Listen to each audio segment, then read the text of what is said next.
Come in. Welcome. I'm E.G. Marshall. Welcome to the fear you can hear. Welcome to the world of terrifying imagination. Our suspense-filled tale is about two ladies. One heedless, one, alas, headless. To meet them both, we shall have to span an ocean and several centuries.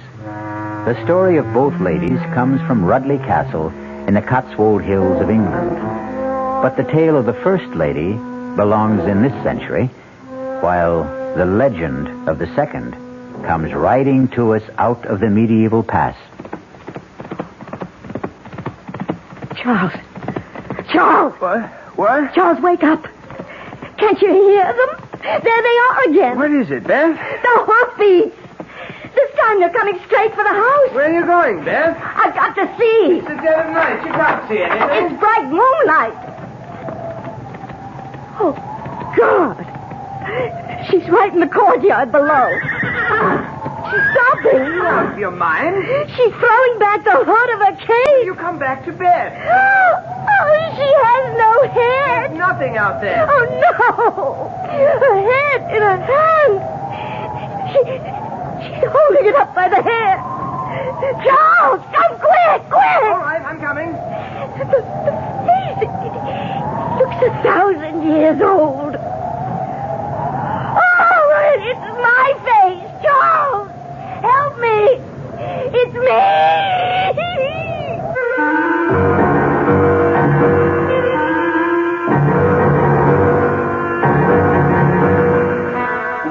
Our mystery drama, A Lady Never Loses Her Head, was written especially for the Mystery Theater by Ian Martin and stars Kim Hunter. It is sponsored in part by the Kellogg Company, makers of Kellogg's Special K cereal, and by new sugar-free Diet 7-Up. I'll be back shortly with Act One. Oh, somebody's been drinking my sugar-free Diet 7-Up, and it's all gone. Oh, actually, I saved a little. Oh, a bear! Hiya, Goldie. What's brewing? That's Miss Goldilocks to you. Oh, come on, kid. You mean you don't remember me? The cottage, the 3 chairs, the porridge? Baby bear! In the fur. Been a long time, Goldie. But baby bear... Just call me BB. You drink all this sugar-free Diet 7-Up, and I have to conduct another diet drink taste test today. Well, yeah, I saw the sign on the door, a professional taste tester, huh? But how can I conduct my taste test now? Why bother? I tried those other diet drinks, too. You'll notice there's still plenty of them around. Why not ask me? Well, okay, BB. Tell me, why did you drink all the sugar-free Diet 7-Up? I like the taste. Light, fresh, natural. Sugar-free Diet 7-Up is definitely unbearably delicious. Mm-hmm. The title of our tale is A Lady Never Loses Her Head.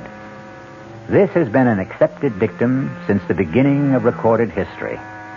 But in the literal sense, in feudal times, a lady unfortunately could, and frequently did, lose her head. Thank heavens, of course, that is no longer possible. Or is it? Let's travel to London and start our narrative in the gloomy, gray atmosphere of Scotland Yard.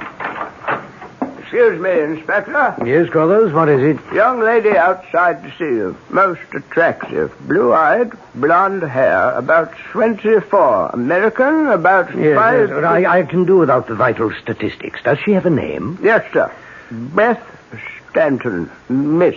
Beth Stanton? My old friend Biff's daughter. Well, don't just stand there, man. Bring her in. Right this way, Miss Stanton. Thank you, Sergeant. My dear girl, you are Biff Stanton's daughter, of course. Of course. Oh, how nice to meet you. Come in. Dear me, this is a pleasure. Oh, do sit down. Oh, thank you, Inspector Finchley. Tell me, what are you doing in England? Well, first, before anything, following Dad's orders and coming to see you. Also, I brought you something from him. Really? I should have brought it earlier or sent it, but well, after he died, I was a mess. For so long, it had just been the two of us. It took me a year to paste myself back together again. I wish I could have helped. At the very least, I should have come over for the funeral. Oh, there was none. Dad wouldn't have wanted that. I can imagine. Anyway, he wanted you to have this. Oh, no, I can't. No, you have to. Biff Stanton's wings. Any idea what they mean to an old fogey who went through the Battle of Britain shoulder to shoulder with him? I can tell you something, my dear. These mean more to me than the crown jewels. You're everything Dad said you'd be. Hello for real, Uncle Alfie. After that, what can I do to make England yours? Not a thing. It's already mine. Oh, how so? Well, it's mad, wild, out of sight. Here I was on the boat coming over, still fighting all the trauma of Dad's death, and suddenly I met this marvelous Englishman. Well... Only a little less marvelous than you turned out to be, of course. And just like that, I did a crazy thing. What was that? I married him. I'm not really Beth Stanton anymore. I'm Mrs. Charles Rudley. Well, dear me. Congratulations. I deserve them. I'm so lucky. Well, I'd like to meet your husband. What's he like? Too much. He's tall, black-haired, blue eyes, and just so Englishy English. Well, now, will you live here or in America? Oh, it has to be here because of Charles. Ah, what's his line of work? He doesn't have to work, actually, although he is a very fine artist. Well, I envy this chap in more ways than one. Why doesn't he have to work? Oh, well, because most of his time is spent in managing his estate. Oh, which reminds me, I've got to run. I'm off to the ancestral home in the Cotswolds to take up my position as Lady of the Manor. Ah, Dorset, eh? Lovely country. Whereabouts? Chauncey Castle. I expect you know it. Well, I'm afraid I'm a bit shaky on Burke's peerage. Oh, Charles isn't an earl or a duke, really. It's just his family line. I don't even know what his title is exactly. Well, would you like me to find out? No, in this day and age, what does it matter? Now, Uncle Alfie, I must go. Charles went on ahead of me with his sister. Nora insisted she had to have a day to get things ready, and I told Charles I needed a full day to shop for a sort of late trousseau. So he drove her up with most of my bags. All right, my dear. I shan't keep you. Give me a few weeks to get settled, and I promise you'll be our first house guest. You only have to ask me. Bye-bye. Yes, sir. A very tasty young lady. And a hasty one. How's that, sir? Marion Haste repented. Beg pardon, Inspector? Oh, nothing. Too many years a policeman, I suppose. One tends to fall into the habit of looking for trouble. Still, she is the daughter of the best friend I ever had, and she must be a very rich young woman. I say, Crothers, rustle me a copy of Burke's Peerage, will you? Something I'd like to have a look at.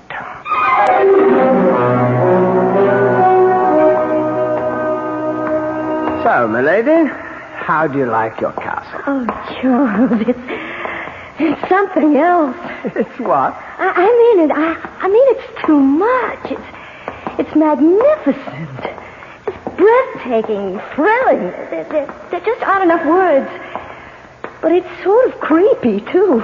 Creepy? Well, you know, everything's so old and so big. Yes, and so very drafty. I'm glad we won't be living here. Well, we can if you want, my darling. Oh, no, please, no. I feel like an exhibit. It's so comfortable at the gatehouse. Yes, except for poor Nora.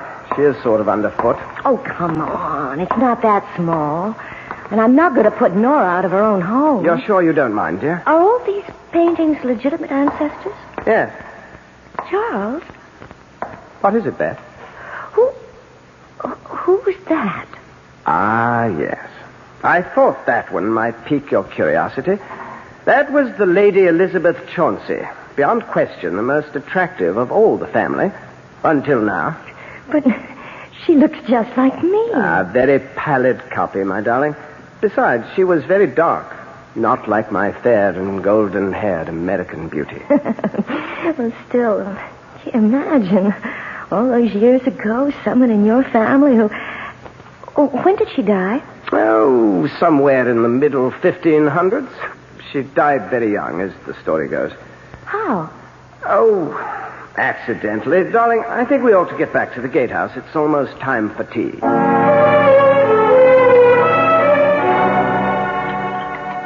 Do you milk in your tea, Beth? No, thanks. Oh.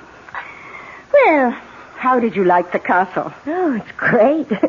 I mean, it's terribly impressive and fascinating And inexpressibly gloomy, damp, and musty. Well, I didn't say that. Oh, but it was what you were thinking. Oh, no, you're marvelous. Yes, I thought all of those things. I just hope Charles doesn't want to live there. Oh, heavens, dear, not a chance. You see all the rebuilding, refurbishing that's going on there? Yes, I did. That's why I thought maybe... Oh, not intended for private life, Beth. Strictly for the public. Beg pardon? Well, the only way of supporting these charming and historic white elephants is to open them to the public for a small fee, which mounts up. Oh, what a shame. Your own home. Poor Charles. Oh, he doesn't mind any more than I do. The place is much too big and full of cobwebs and ghosts. It gives me the shivers. Ghosts? You mean real ones that actually haunt? Well, if you want to believe in such things. Oh, the usual clanking of armor and dragging of chains. Except, of course, for the Lady Elizabeth. The one whose portrait I saw today? Oh, I'm not sure if I know you did. We've had a great many Elizabeths. Well, the very young one. The one who looked like me. Oh, that would be she. Yes, you do favor her. You know, Charles was so funny about her. I mean, he didn't seem to want to talk about how she died. Jolly right, I should think. Gruesome, silly story. Well, she was married to one of the first Earls of Chauncey. A man quite literally, believe it or not, old enough to be her grandparent. And so, quite naturally, she fell in love with one of the young bloods who traipsed around in the retinue. Oh, what was his name? Oh, heavens, dear, I haven't the foggiest. No one remembers him. At all events, sex being just as urgent in those days, if not quite so publicized, the two of them were caught cavorting in flagrante delicto, I think is the polite Latin phrase. And the elderly Earl was quite put out about it. So much so that he had the poor little thing beheaded. Oh. Violent times, you know, violent measures. Even that wasn't quite enough for him. What do you mean? What else could he do to her? Well, it gets a bit bloody, dear. Maybe we'd better just... No, I want Well, I'm afraid he had the head impaled on a pike and left to wither on the battlements. The body, of course, was interred. Oh, my God. Oh, nasty types they were in those days. How old was she? Oh, see, I think I remember. Oh, yes, 24. Just my age. So young to die and be buried forever. Well, the legend is, of course, that she hasn't been. Our parlor legend. You mean she haunts? Oh, rather. She was quite a horsewoman, history tells us. And any night, but particularly when the moon is full, she rides the grounds, searching for her lost head.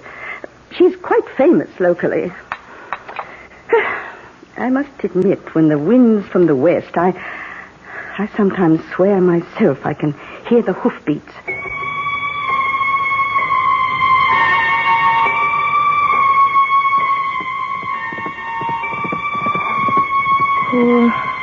Poor Elizabeth.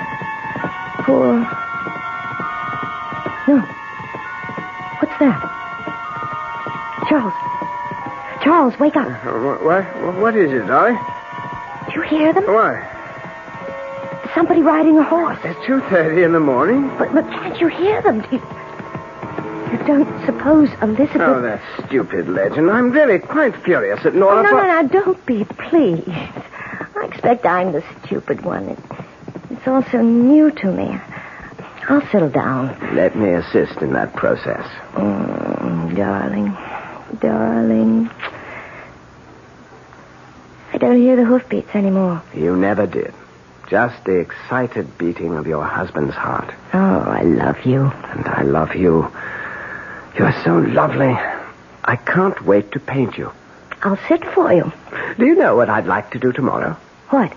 Make a life mask of you. Oh, how do you do that? You'll see. Tomorrow. You'll see. Charles really has something more sinister than history lurking in the dark corners of Chauncey Castle. And what, if one examines it, is a life mask? A mold of the features, once done in plaster of Paris, today in modern plastic, a technique often employed to perpetuate someone departed from this life and originally named the death mask. I'll be back shortly with Act Two. Ever had a tall, frosty glass of Amplitude? Well, if your beer is Budweiser, you've had it often. Amplitude is a fancy word for the entire taste phenomenon, the total experience of flavor. Next time you take a healthy swallow of Bud, watch what happens. Think about the sensations you're experiencing. Notice how the flavor of Bud comes on nice and easy. Not too strong, not too quick, just right. Notice the clean, crisp togetherness of Bud's taste. Everything in perfect balance, with no single element jumping out at you. And there'll be no aftertaste either, no hanging on. And you'll be refreshed and ready for another glassful. Actually, Bud drinkers have been experiencing Amplitude for years, but they never phrase it that way. They just say Budweiser, and that says it all. Anheuser-Busch, St. Louis. Hey, Mom, what's for dinner? Hey, Mom, what you got? It's time to get ready for the great outdoors, and your ShopRite supermarket has everything you'll need for cookout dinners and fun in the sun. And for this week's dinners, ShopRite is featuring whole grade A frying chickens just 37 cents a pound. Roasting chickens up to 4 pounds, 47 cents a pound. Choice beef rib steaks $1.19 a pound. ShopRite Franks 89 cents a pound. Get all your outdoor cooking equipment and many great food values at your ShopRite supermarket. She loves the family. She wants the best. She does all that she can do. She lets ShopRite do the rest. Hey, Ma, what's for dinner? ShopRite has the answer.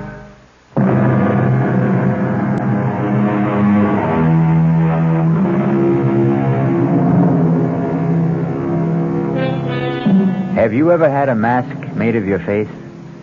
It's a quite terrifying experience. The material is laid on like shaving soap or a mud bath, and you lie there while it hardens and sets. In the last moments, there is an excess of heat and a feeling as if you will be buried forever in concrete or stone.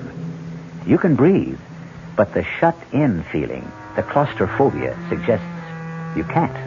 That maybe whoever it is making the mask wants to kill you, smother you, like Beth, wordless, speechless, helpless at this moment. Hand me the straws, Nora. Here you are. Oh, what a really dreadful thing to do to the child. Now, don't try to talk, dearest. The plastic is just beginning to set. It won't be much longer. I'm going to have to cover your mouth now, so I'll put these straws in your nose, and you'll be able to breathe. Now, the thing is not to get panicky. Oh, the whole thing is perfectly barbarous. Shut up, Nora. There's not a thing in the world to worry about, Beth. It just sort of draws, and there's a feeling that it's clamping down. But it's soon over. Trust me, darling. Please don't worry about a thing.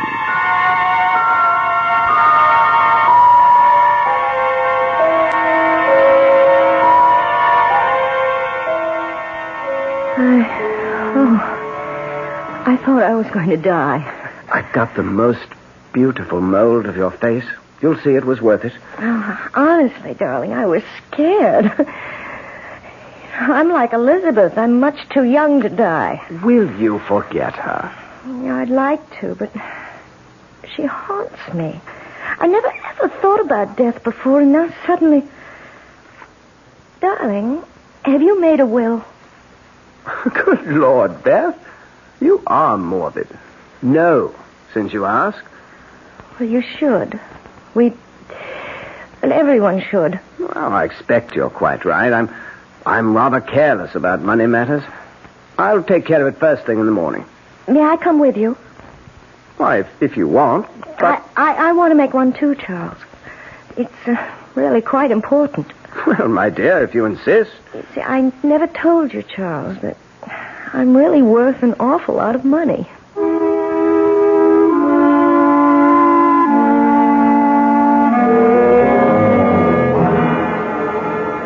Carruthers. Yes, Inspector. Remember that chap in Margate we had to look into because he kept getting rid of well-to-do wives at quite a clip? That'd be Humbert, sir. Yes. Tall, dark chap with a thick beard. Made a joke about Bluebeard. Oh, did I? Have we a photo of him handy? Oh, I think I could dig one up. Why don't you? And, by the by, next weekend's Halloween. I think I might leave crime to the small fry and take a busman's holiday. Oh, you deserve it, sir. Well away. Well, I might take a run up to the Cotswolds. Sort of a sentimental journey, you might say. Morning, Beth. Special today, kippers. Oh, no, thank you, not for me. Oh, out of sorts, dear. I didn't sleep so well. Just a little orange juice and coffee. Oh, absolutely.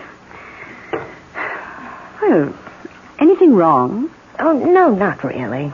I guess maybe I ought to look out for those toddies of yours. Why, Beth, nothing but a little Scotch, sugar, and lemon. I didn't mean I suspected the ingredients. It's just that maybe I can't handle quite so much whiskey. Oh, there was only a nip in there. Child, you do look a little wan. Should we have Dr. Yule in to have a glance at you, do you think? Oh, I can't need a doctor. I'm always so healthy. Oh, change of clime and all that, dear, and damp old England. Flu is always floating around. Why don't we just play safe? What do you think, Doctor? Oh, well, nothing serious, of course, but a high-strung young lady, you know. Well, sensitive, naturally. But high-strung. Well, you know Americans, very suggestible. What is this notion she has about somebody on horseback without a head? I beg your pardon? Some legend about a girl who looked like her centuries ago. I haven't the foggiest idea. Yeah. Well, for the moment, there's no real concern. I've left a sedative to be filled at the pharmacist with your sister. Convenient thing she happens to be an RN.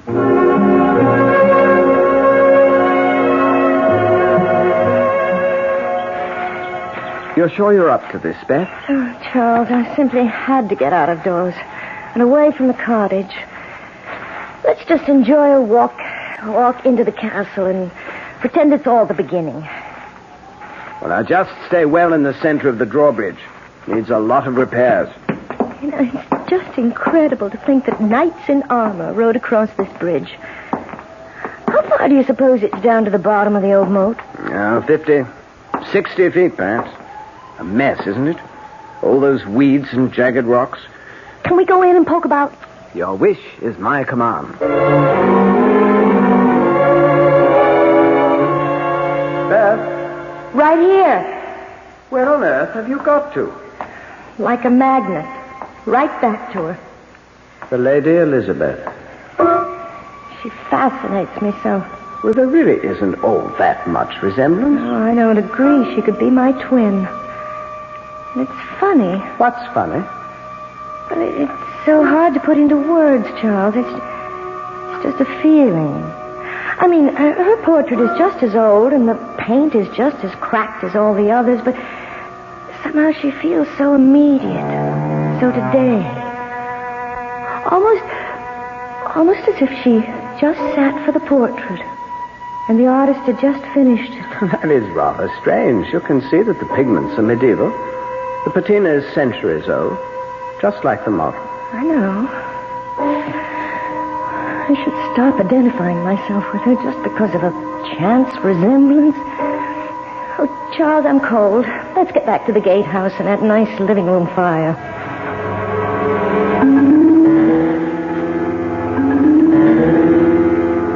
Oh, you do look a bit knocked about, Beth. Perhaps you ought to turn in a little early. I guess so. On top of everything else, I do think our damp weather does take a bit of getting used to. I have the kettle on the boil to whip you up a nice stout toddy. Oh, I don't want anything to drink. Oh, just a bit, love, to disguise the taste of old Dr. Yule's sedative. Why he has to stick to powders instead of up-to-date pills is beyond me. Oh, while you're brewing that toddy, I have some letters to finish. Letters? Oh, I've been very remiss. I have all sorts of friends and half relations in America who don't even know I'm married. I've got to write them. Oh, of course. You go and get them finished. And I'll brew you up something nice to put you to sleep.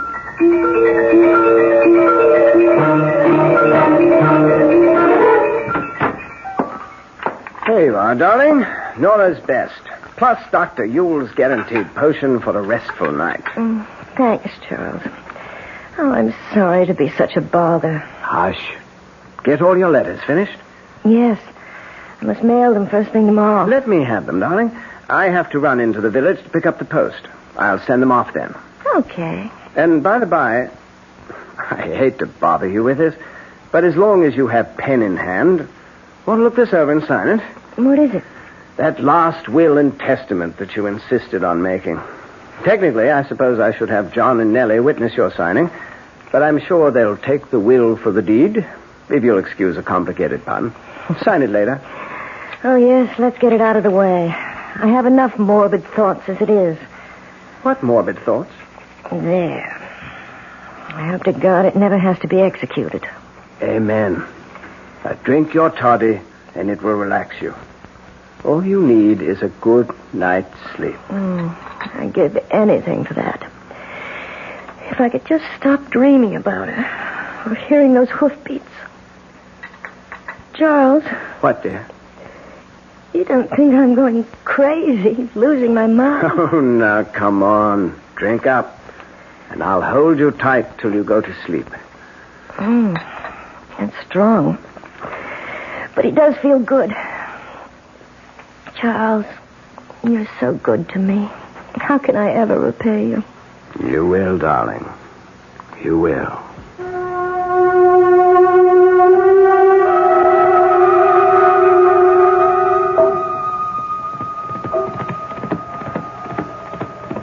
Charles. What? Charles, wake up. Can't you hear them? There they are again. What is it, Beth? Hoofbeats. This time they're coming straight for the house. Where are you going, Beth? I've got to see. It's the dead of night. You can't see anything. It's bright moonlight out. Oh, God. She's right in the courtyard below. Stop it, Beth. She's throwing back the hood of the cage. Will you come back her head? She has no head. There's nothing out there. Oh, no, her head in her hand. She's holding it up by the hair. Charles, come, quick. All right. It looks 1,000 years old. Oh, but it's my face. Charles, help me. It's me.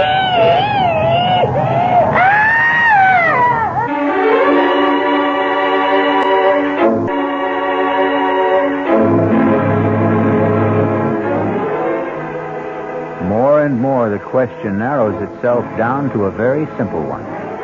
Which lady has lost her head completely? Elizabeth from the past, who will not stay at rest? Or Beth from the present, who seems bound to raise her from the grave?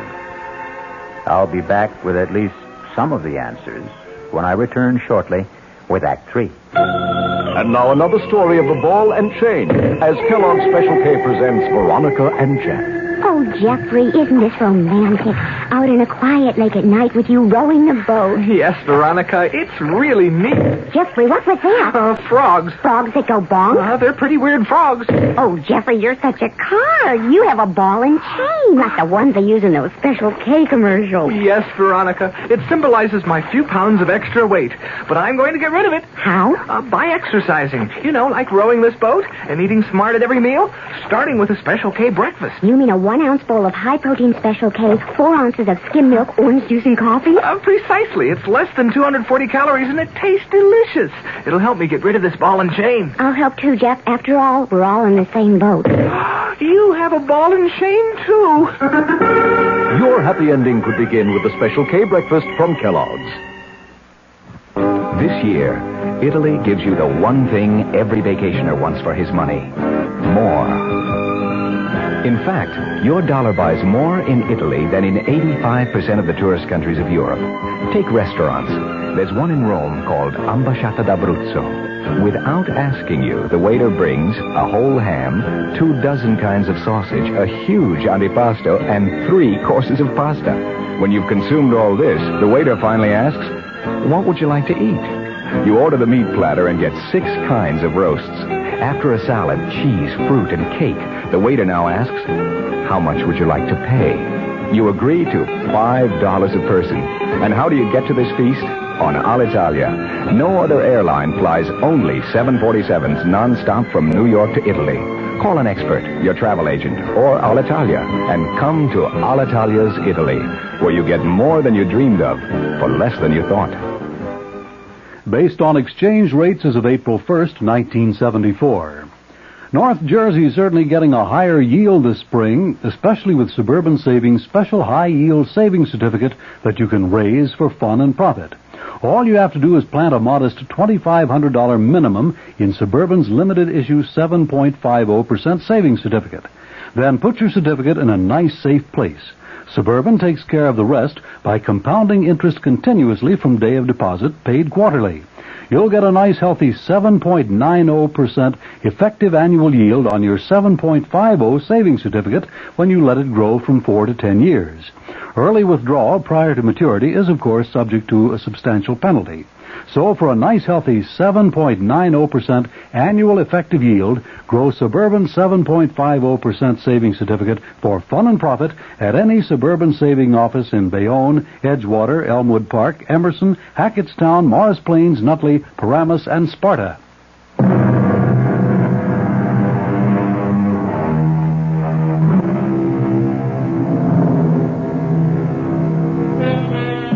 So, back once again to the problem of our twin damsels in distress. The medieval one has vanished into thin air by now, if indeed she ever materialized from there, while our modern Beth has confounded us and her husband by doing something quite medieval, or at least old-fashioned. Beth? Beth? Oh, yeah. Beth, it's Charles. Wake up. What? Charles? Oh, what happened to me? What happened to her? Charles. Now, darling, listen to me. There was nobody there. Oh, but I saw her sitting side saddle on the horse, and when she dropped the hood... Beth, it was a dream. She had no head at all, except in her hand. You've got to stop it, Beth. She was holding it by the hair, and the face was all wrinkled like a mummy. Beth, And it was my face, just like me. And do you know what she was doing? Do you know what she was doing? Beth, you've got to stop this. I can't... She was beckoning to me, Charles, calling me down. She wanted me. She wanted my head. Stop it, Beth. Stop it, Beth. Beth. Do you know the awful thing? I could feel myself being tugged, pulled toward her. If I hadn't fainted, Oh, God, Charles, what's the matter with me? What's wrong? What's that? Beth, get hold of yourself. It must be Nora. Yes? Charles, has something happened? Come in, Nora. The door's open. Oh, bless us. What's the matter with the child? She just had a bad dream. It wasn't a dream. The headless Elizabeth again? Yes, she thought she heard her ride into the court below the window. I did see her. Oh, let me take the child, Charles. No. Get her sedative powder. We've got to calm her I down. don't want any medicine. Just let us take care of you, Beth. We know what we're doing.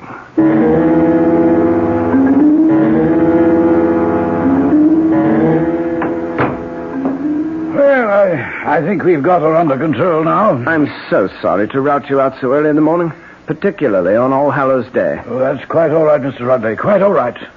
You'd never have gotten her calmed down without a shot from me. Oh, silly children and their Halloween pranks. I can't imagine how they got this far out of the village.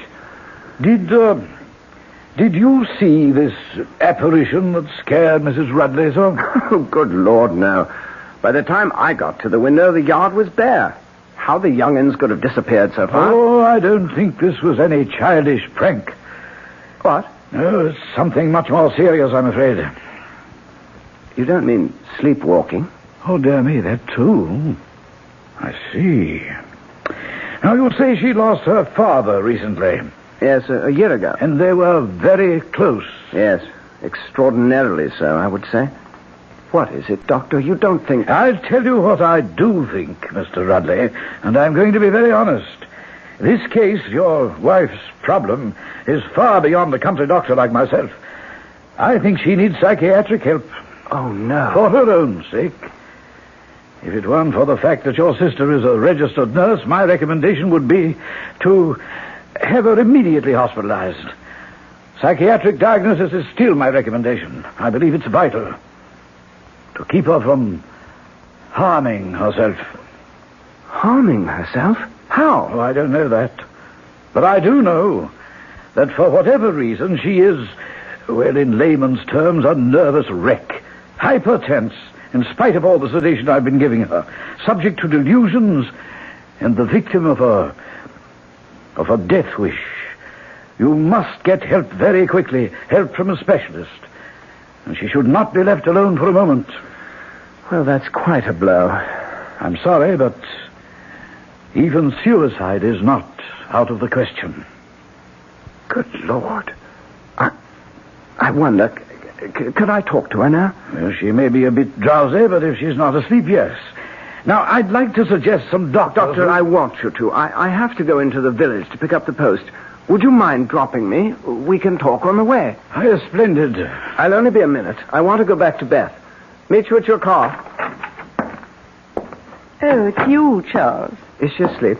No, I'm awake. Charles. Yes, darling. Don't leave me. Stay with me.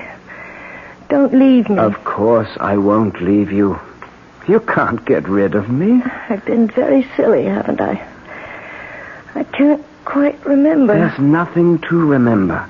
What you need's a nice long sleep. And while you're having it, I'm going to the village for a few minutes, get the post, and a few things we need for dinner. And the post? Mail? Oh, yes, don't forget to mail my letters. I should say not. Have them right here in my pocket. You won't be long. No, not over an hour. And Nora will be right here with you every moment I'm gone. Beth, dear, don't you worry. Charles and I know just how to take care of you.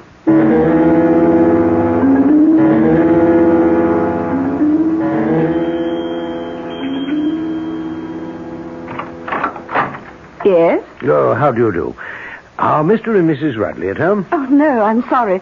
Mr. Rudley's off to the village, and I'm afraid Mrs. Rudley is indisposed. Oh, I'm sorry. Not serious, I hope? Oh, no, just a little bout with the flu. May I say who was calling? Oh, yes, of course.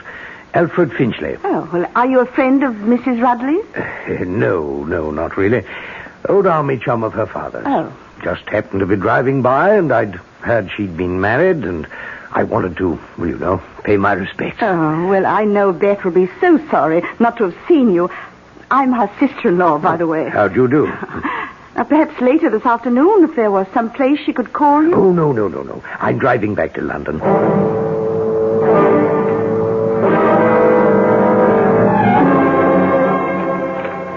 Well, that's a lot, Mr. Rudley. You owe me tuppence on the one overweight letter. There you are, Mr. Morgan. Anything to go out, sir? No letters this time. I thought I saw some in your pocket. No, these are not going to be posted. I'll take care of those myself. As you will, sir. It's just opening time. Want to step in the pub and have a nice warming beer? Not this time, Mr. Morgan. Got quite a long walk home. That'll be on my way if I hope to make it by lunch. Good morning. Good morning, sir. Hey, that's it. 11's. All open for business. Not one ruddy customer. Oh, afternoon, Governor. Just 10 minutes before 2, so if you want one, better step lively into the bar before closing time. Thank you, Barkeep. I think I will. Name is Margate, sir. Donald Margate, proprietor. And what'll it be? Well, I think I shall have a gin and, if you don't mind. Yep. Coming right up. Just passing through. Yes. Lovely country. Oh, we like it. Quite a bit of work going on at Chauncey Castle. There's the gin and, sir. Oh, thank you. Oh, yes. Going to be good for business.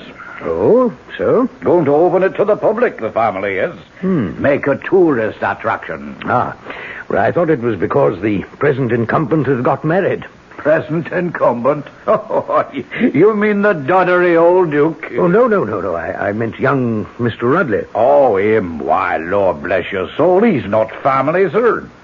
Oh, really? No, he's just renting. Lease is almost up, I think. Rudley, I think I once knew. What's he look like? You should have been here when I opened. You could have seen for yourself. Tall, dark chap he is.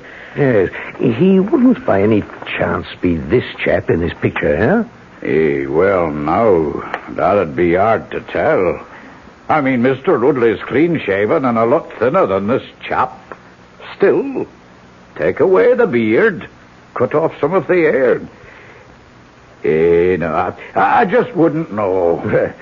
Do you have a doctor in town? Oh, yes, sir, that'd be Dr. Udall. You'd find him right across the green, sir. Good timing, too, because I have to close. Timing couldn't be worse, Nora. She never mentioned she knew anyone in England. Oh, I don't think we have to worry. He was just a little wisp of a man, very inoffensive. You doctor her food at lunch. Get another of your special toddies into her before she goes to bed. We'll do it tonight. Well, it seems a bit soon. A lot faster than usual. But if you insist, darling, naturally we'll go ahead. Kiss me. Yes, sister, dear. Well, at least she is the last one. She has enough money to leave you. So I can stop sharing you with the pigeons. Inspector Finchley, Scotland Yard, Doctor. My credentials. Oh, dear me, a policeman, but why on earth? Could you answer my question? Well, of course. Yes, I've called on her several times in the last 10 days or so. What's the matter with her, Doctor? Well, that's rather difficult to say. She has, delusions. Caused by what? Oh, now, Inspector, that would take a psychiatrist to explain. She couldn't be under the influence of drugs, could she? Why, does this man look at all familiar to you, Dr. Ewell? No, I can't say. No, just a minute. Let me get my magnifying glass. Now, where did I... Oh, yes, here it is. Yes. Oh, yes, by George. Partly the facial structure, of course, but this is what did it. You see that old scar there bisecting the left eyebrow, more or less? Yes. Something a doctor would notice because it wasn't a very good job of suturing. Yes, I think I could swear. Shave off the mustache, the beard, and the sideburns. And by George, you'd have Charles Rudley. Or George Humbert.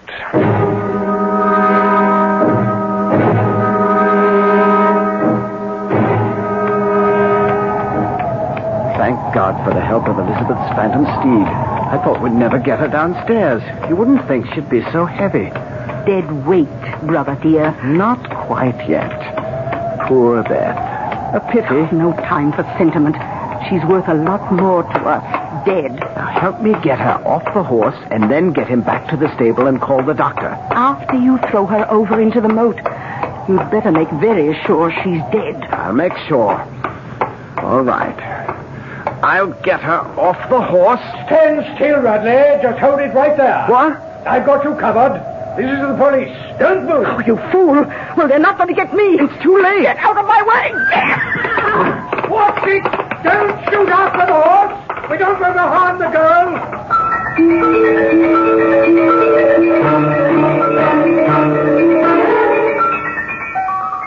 I just can't believe it, Uncle Alfie. Well, I can't blame you, my dear. Nasty chap you got mixed up with. 3 others before you he got away with. The same way? With variations. He got a little too fancy on this one. The false portrait, but the apparent nervous ailments and the sleepwalking were the key to all of them. I feel as though I'm going to be sick. A little pass, dear. He was a bad lot.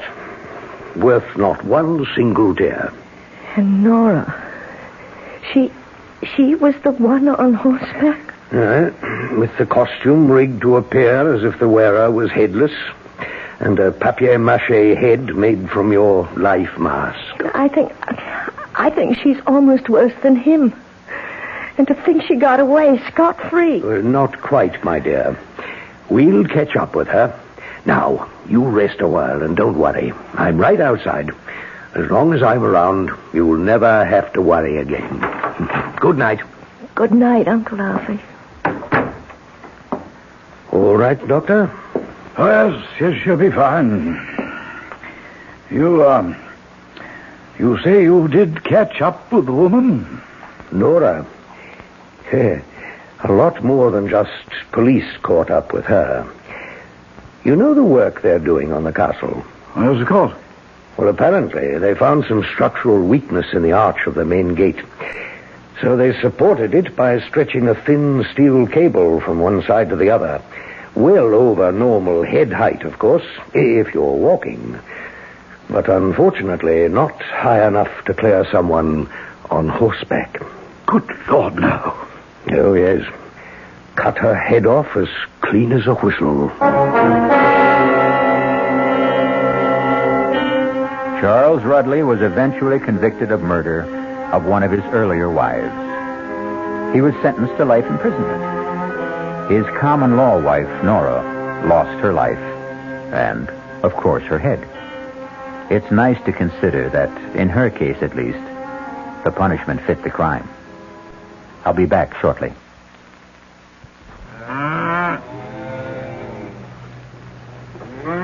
Well, good evening, Mystery Theater fans. This is Gene Shepard, and we're sitting here having a very friendly roundtable discussion with many of our listeners who gather nightly here at the 710 spot on the dial. And if you'd like to join our little evening gatherings, I'm on every night at, it's 9:15 now. 9:15. You write that down. And make sure that you bring all the things you need to be prepared for a fantastic evening. I'm on every night from 9:15 until 10. Join our little group some night. We sit around and discuss the world and enjoy life and walk around in the weeds and just be people. 9:15 on WOR. From the WR newsroom, the winner of the 100th running of the Kentucky Derby, Cannonade. Details upcoming in the news at 6 with Roger Skibinis. An invitation. This is Peter Roberts. Join us Sunday morning, 8:15 to 10 here on WOR for Rambling with Roberts.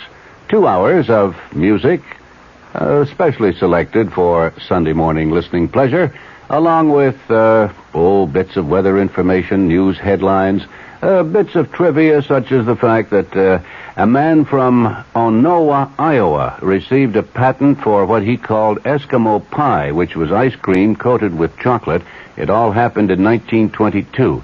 It may not seem like very much in the way of history, but it does take place, these little bits of trivia and information, on Rambling with Roberts.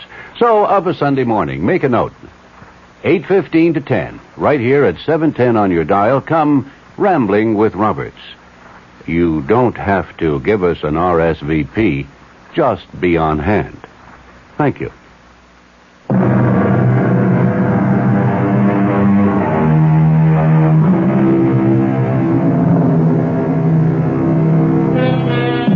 Uncle Alfie proved to be right about the resiliency of youth.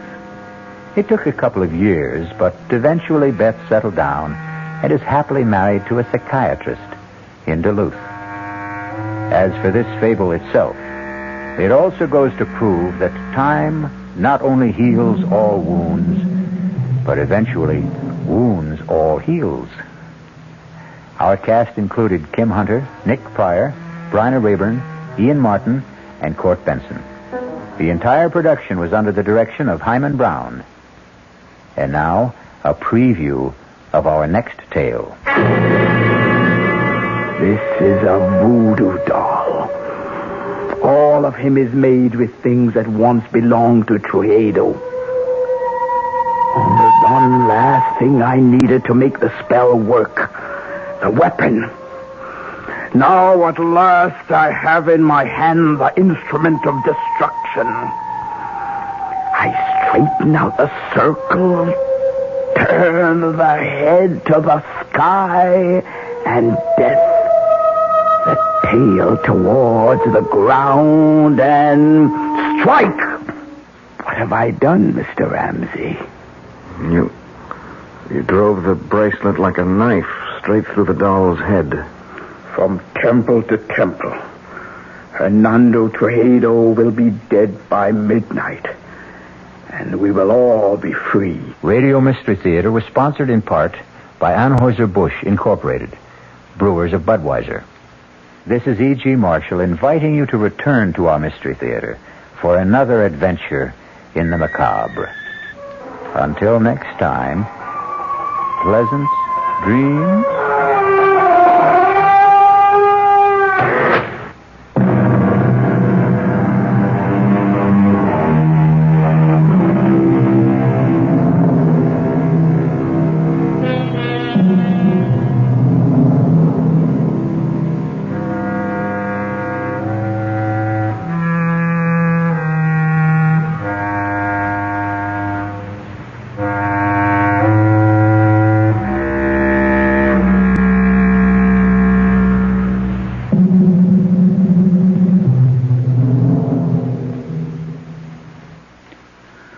The WR Mystery Theater has been brought to you by ShopRite Supermarkets, where you get a lot more for a little less, and by Suburban Savings, with offices throughout North New Jersey. The preceding Mystery Theater program was furnished by the CBS Radio Network. 5 o'clock, time for the news on the hour from the WOR newsroom. This is Roger Skibinis reporting. Under sunny skies, 60 degrees now in Midtown Manhattan. Clear and cool tonight with a low 40 to 45 degrees. And it's going to be sunny and cool tomorrow with a high near 60. Fair, not as cool tomorrow night. More on the weather later on. Some $20 million in art treasures were recovered today in Ireland. Police in Dublin say the masterpieces stolen a week ago in what has been described as the biggest art robbery in history were found in West Cork. A woman is now being questioned. Yesterday, there was a ransom demand for $1.2 million. Also, the note sent to police insisted that 4 persons imprisoned in New England be transferred to Irish jails. The owner of the painting, Sir Alfred Beat, refused to pay any ransom, and the British refused to transfer the prisoners. The paintings, all of them, all $20 million worth, were described as not being harmed. Ron Ziegler, President Nixon's news secretary, today accused those the Watergate transcripts and believe former White House counsel John Dean over President Nixon as being partisan. Ziegler, speaking to newsmen in Spokane, said the transcribed Watergate tapes show numerous and serious contradictions in the testimony of John Dean. 2 Republicans on the Senate Watergate Committee, Howard Baker of Tennessee and Lowell Weicker of Connecticut, have made the comment that the transcripts seem to support Dean's testimony before the Senate panel. The President is in Spokane, Washington this afternoon for the opening of Expo 74. It follows on the heels of a public appearance in Phoenix, Arizona last night, where he addressed a Republican rally and said it's time to move beyond Watergate and get on with the business of America. Seattle police have in their custody this afternoon a 21-year-old soldier from Fort Lewis, Washington. He was picked up with 2 weapons and a hefty supply of ammunition. He's accused of threatening the president's life. From Washington this afternoon comes word that the president has decided not to reduce the 10-year sentence against Lieutenant William Calley, charged with the killing of civilians during the massacre at My Lai in South Vietnam. Calley, presently out of jail on bond, would be eligible for parole after an additional 6 months confinement. Here in New York, a 15-year-old is presently undergoing surgery for a bullet wound in the thigh. An unidentified woman was treated for a gunshot wound and discharged from Morrisania Hospital in the Bronx.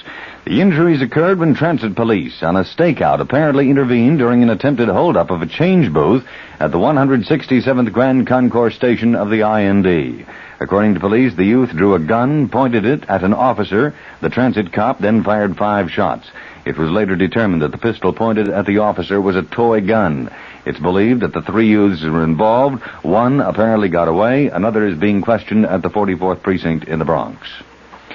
A citywide search is on at this hour by police in an effort to recapture 2 men who managed to escape from the Brooklyn House of Detention last night. The 2 are 26-year-old George Harper of 1463 Pacific Street in Brooklyn and 42-year-old Stephen Fraser of 132-05 155th Street in Queens. Harper is charged with murder. Fraser is accused of assault and kidnapping. Both men are considered dangerous. 2 other inmates attempted to break out with Fraser and Harper, but were captured almost immediately. Before the weather, this word. What's so special about tomorrow's New York Times? Well, for one thing, the Sunday Times Book Review features a special 36-page section entirely about children's books. And besides this feature, which includes reviews of nearly 100 children's books, the travel section of tomorrow's New York Times is also special, because tomorrow it previews summer vacations. You'll get some great ideas on where to go this summer and how much it will cost. Even if you're staying home, you'll find excellent reading in the Sunday Times travel section, including a fascinating story of a man and his dog who sailed the dangerous route completely around Long Island, and in a 12-foot sailboat. Also in tomorrow's New York Times, colorful coverage of the Kentucky Derby, a first-hand report on what life is like in Israel today, and helpful tips on how to get rid of plant diseases as well as weeds in your lawn. So be sure you get your copy of tomorrow's New York Times. And for information on home delivery of the Times, just call MU7-0700. That's area code 212, then dial MU7-0700. The New York Times. The WOR Weather Watch update, clear and cool tonight with a low 40 to 45 degrees. Tomorrow sunny and cool, the high tomorrow near 60 degrees. And tomorrow night the low near 50. Monday increasing cloudiness.